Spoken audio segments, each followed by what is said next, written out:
Just hours before a shutdown deadline, a short-term deal was reached in the House this week that would keep construction going at Aurora's VA hospital if the Senate agrees to the bill. The proposal would lift the cap on the project another $20 million, which officials believe should sustain construction for another 3 weeks.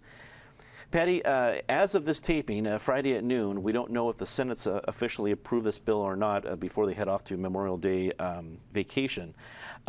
Assuming they do, it's still only 3 more weeks at the VA hospital. It's not like they've solved the problem.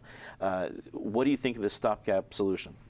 Well, how can the Senate not approve this incredibly limp proposal that does nothing except extend the horror for another 20 days? They have to do it. On Memorial Day weekend, they're going to shut down the construction on this facility for veterans, the people who have been so mistreated over and over and over in this project. But the fact is, this is just another $20 million that's already in the budget. They had just put a cap on spending it. It doesn't solve the problem of the fact that we're 3 times over what that hospital was supposed to cost, that we are nowhere near done. And there have been a lot of complaints about even if and when it's done, will it be the right kind of facility for the care these veterans need? So somebody in Congress should be taking a long, hard look. They should have been doing it years ago. But Colorado's delegation is very clear in the fact heads should roll, and somebody organized should make sure this project really goes through the right way now. David, Congress kicking the can down the road just a couple more weeks is a trend we've seen on a lot of issues. Do you think that will be how they address this in the future, just again giving them just enough time to not really tackle the big issue? Well, Congress's problem, of course, is it can appropriate money, but it's the executive branch which has the job of then spending the money.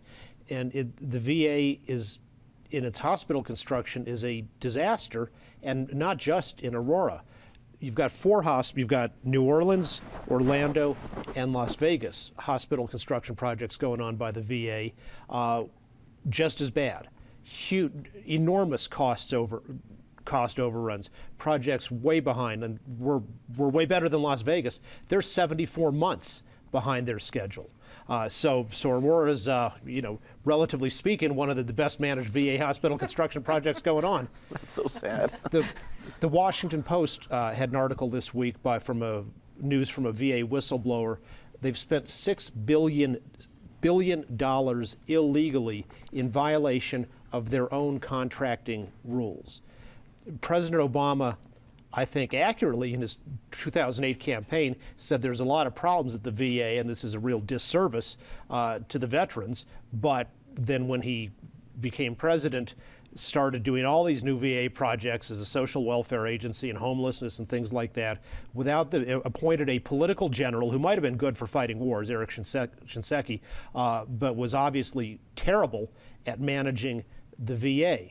Finally, after this fiasco's gone on for years and neglect and falsification, the president appointed a new guy, former head of Procter & Gamble, who maybe knows how to manage a large organization. And we do see, 9 months later or so after that guy came in, they got rid of the guy who was in charge of VA hospital construction with a $64,000 bonus on the way out. So hopefully this is beginning to turn around. But what a catastrophe it's been, and what if we'd just given these vets vouchers to get the care wherever they can get it, instead of wasting all this money on failed construction projects. Penn, with this just, again, going probably another 3 weeks, again, if the Senate did approve this bill, and probably no solution coming down in the very near future, does this become a hot potato for the political campaigns in 2016, both for the U.S. Senate and for the presidential race? Absolutely. I mean, first, we ought to agree that this is our joint rolling disgrace of the week until a solution is established. But by kicking the can down the road another 3 weeks, what Congress is really doing is saying we have no choice but to just waste a whole bunch of money and finish, because just abandoning the construction project here and in New Orleans and in Las Vegas, just stopping the projects, is not politically feasible. No one will accept that result. So you would hope that a combination of the right people getting fired and different people being put in charge of these construction projects, you know, pick an agency like the Army Corps of Engineers or someone that builds something for a living. I'm not convinced that the VA ought to focus on infrastructure construction as much as making sure his health care is delivered to veterans, whether through privately owned and operated or nonprofit hospitals. I don't know if I'd go as far as David does with voucher, but some other structure needs to be established. And it's not just the administration. Part of this fault, I think, lies with Congress. This isn't the first time these construction projects have been so massively over budget and so woefully behind schedule, but Congress keeps appropriating money and doesn't solve the problem. We need Congress to step up and come up with a solution also. It'll be a hot potato for all of them running for re-election. Kara, does what we saw this week a sign that it's only going to get worse, or that there's maybe a light at the end of the tunnel that's going to get better? Well, I don't see any light at the end of the tunnel. I don't think any of us do. I don't know if anybody does. But what else can be done but to finish it? We can't just let it sit there unfinished as a monument to waste and mismanagement, right?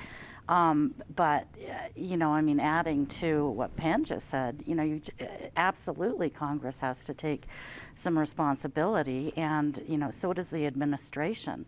I mean, and as Patty pointed out, the irony, of course, is that this latest happening right before Memorial Day is just a travesty. I mean, it's just unbelievable.